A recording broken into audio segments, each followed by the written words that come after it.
Hey, Troy here at RPM Transmissions, coming to pick up my T56 Magnum. Awesome dudes here. Did a quick, tight turnaround for me. I dropped off my T56 Magnum Tuesday, and today is Friday, and here they are.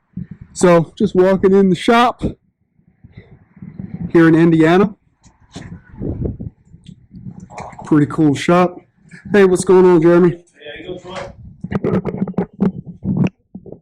Brother, Man. nice to meet you as well. Yeah. Hey, thanks. What you got for me, man? I got this T56 Magnum ready to go for you. All right. Fixed up, fresh, ready to rock and roll. Sweet, man. This is a nice shop you got here. What is this, 2016 Copo? It's actually a 19 Cobra. 19? Yep. Oh, wow.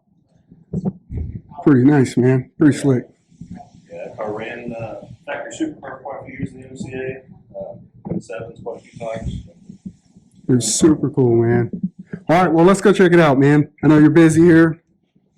All right, where we Yeah, so if you want to, just go around those Okay. double doors. I'll meet you over there.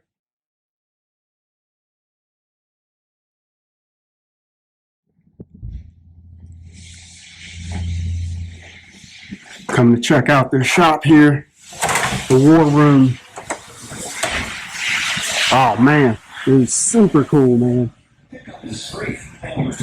Hey, what's going on? All right, where are we at? Dude, this is super cool. Yeah, you do, man. Yeah, got a C6 transport in for a trans build and converter. C7 doing a diff build on it. And C6D doing trans and diff build on it. Torque tube rebuild. So, All right, well, let's go check it out, dude. yeah. Man, it's super cool. Love the layout here, man.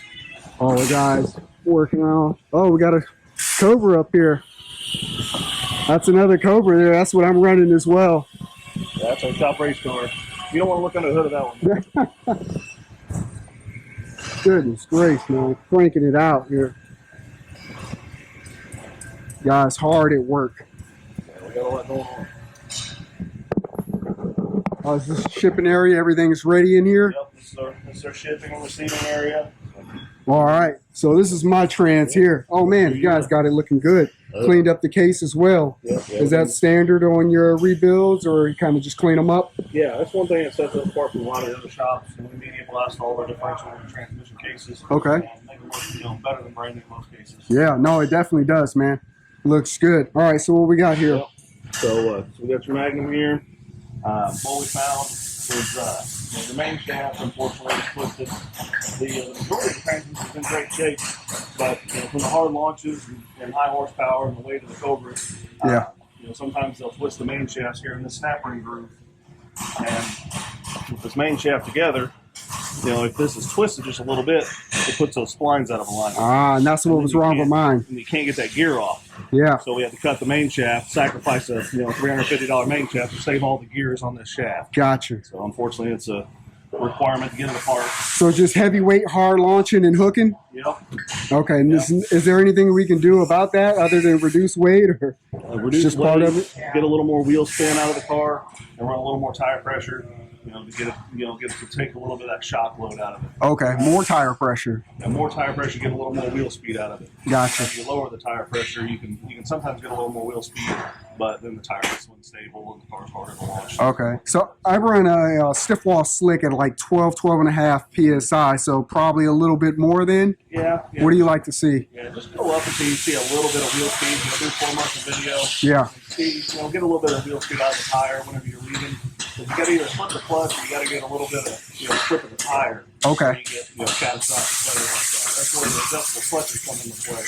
You get some flip out of the clutch, that hooks the tire, and then you don't have to worry about parts failure. Ah, okay, that makes sense. Yeah. All right, so what we got there? Yeah, and then this is really the only damaged part in the transmission. This is your 1-2 synchronizer slider.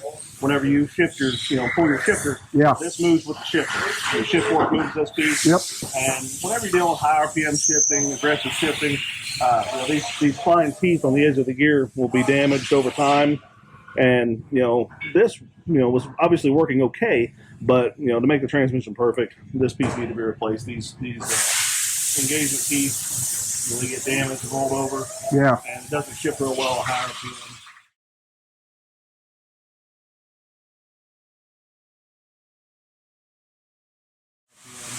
So is that mainly just due to my poor shifting, missing like that first to two shift? Not necessarily poor shifting, just aggressive shifting. Okay.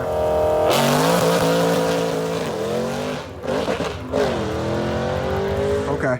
So this slides over the gear teeth. Yeah. You know, they gauge teeth on the gear, and you know, whenever you're turning, 7,000 RPM, Right. the synchronizer can only do so much. I got you. The synchronizer ring speeds the gear up. When this comes over to slide over the engagement teeth, if the gear's not perfectly set up to wheel speed, it'll grab that gear and it'll damage these teeth slightly. It's just from aggressive driving. Okay. And missing gears doesn't help, but it's not necessarily always missing gears. It's just really aggressive fast shift. Okay, so this is why you guys recommend sending your built transmissions back in for a periodic inspection. Yeah, it never hurts to have them pulled apart every couple of years, just to take care of things like this before they get worse. Because we didn't have to replace the gear. All we had to do is replace the slider, which was a couple $100 versus the slider and the gear, Yeah. which is going to be even more, double that. No, that makes perfect sense. Yeah, a little bit of maintenance is going a long way to keep the thing running good and not eating itself in the process. Okay, so we were talking about on the phone. I asked you about faceplating this transmission because I'm going to a Holly and I'm expecting to shift or spin that up to like 8,000 plus RPM. Is this trans capable of spinning and shifting that high? As long as the clutch is releasing really well, these transmissions can shift very high with the carbon synchronizer ring.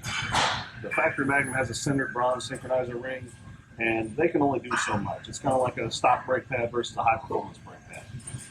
The carbon line synchronizer ring is a more aggressive compound. It can spin the gear up faster at higher RPM. But there's only so much that synchronizer ring can do. Whenever you're dealing with a high RPM application, you run out of synchronizer, it just can't shift anymore, then you got to start looking at faceplating. And what that does is, instead of having all these little fine teeth, a faceplate will have a 6-fingered star flange actually machined into the slider hub.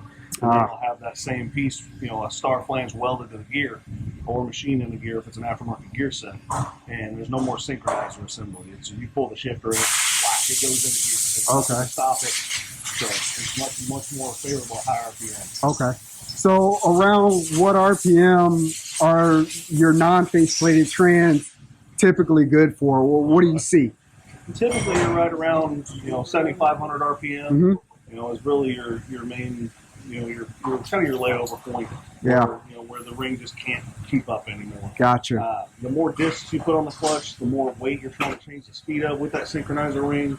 So if you got a multi-disc clutch, that number may start to drop. If you have a really lightweight clutch, that number will go up. You're going to be able to shift it to 8,000 RPM. But it's all about changing the weight or changing the speed of the gear train. Okay. So I know with the Cobra, especially for folks that street drive, we pretty much follow heavier weight flywheel. Produces like a better shift feel. So based off what you just said, is it smarter to go with aluminum lighter weight flywheel? Does that take into account as well, or is it you're just talking about the clutch itself? Just the clutch discs itself, because all you're changing is what's actually hanging on the input shaft. Okay, got it. The flywheel, that's more for drivability and how fast the engine changes RPM. Yep. If you're road racing a car, you want it to be really quick up and down shifts. Right. Lighter weight flywheels can help. Drag racing, you don't want to go too light, because whenever you let the clutch out, and once the drivetrain loads the engine, it will pull the engine down very quickly because it doesn't have any rotational. That's that bog. Yeah, it'll drag the motor down real fast, and it'll take a lot longer to recover. And that can be hard on parts too, especially have a motor that's either on nitrous or makes a lot of low end torque. Yeah. Once you get pulls it way down in the RPM range and get a big torque spike, it can break stuff even more. Okay. No, that makes perfect sense. All right, man. Well, thanks a lot, man. I appreciate that. No problem. It's looking good, man. I like it. Yeah, she's fresh. No, it is. Yeah, perfect. All right, brother. Well, thanks a lot, man. Jeremy here at RPM Transmissions, kind of showing us what we got here and giving a little bit further explanation on the synchro versus non-synchro and face-plated transmissions.